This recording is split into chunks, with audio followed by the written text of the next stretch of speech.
Najprv pôjdeme na Google a vyhľadáme Reshade. Klikneme na prvý odkaz a stlačíme tlačidlo Download. Teraz si stiahneme verziu, ktorá sa nám zobrazí a uložíme ju do priečinka. Teraz, predtým než spustíme Reshade, otvoríme Steam, vyhľadáme The Sims 4 a spustíme ho.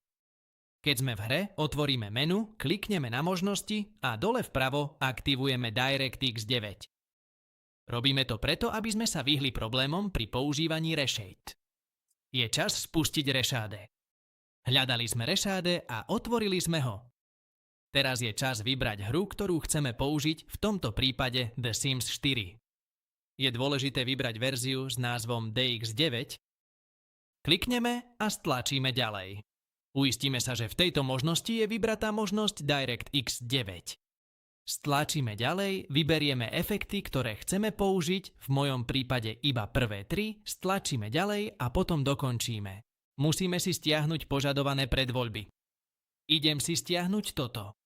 Odkaz nechám v popise. Teraz skopírujeme stiahnutý súbor a vyhľadáme priečinok The Sims 4.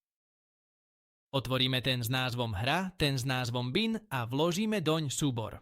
Otvoríme hru The Sims a ak sme to urobili správne, toto sa nám zobrazí hore. Keď sa hra načíta, stlačíme tlačidlo, ktoré sa zobrazí hore. V mojom prípade je to tlačidlo Štart. Na ľavej strane sa otvorí menu s návodom. Stlačíme pokračovať a zobrazí sa zoznam efektov, ktoré sme si predtým stiahli. Klikneme v tejto hornej časti a vyberieme predvoľbu. V mojom prípade Taro Milk Tea.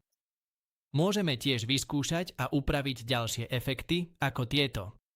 Máme tu monochromatický efekt, nočné videnie a podobne.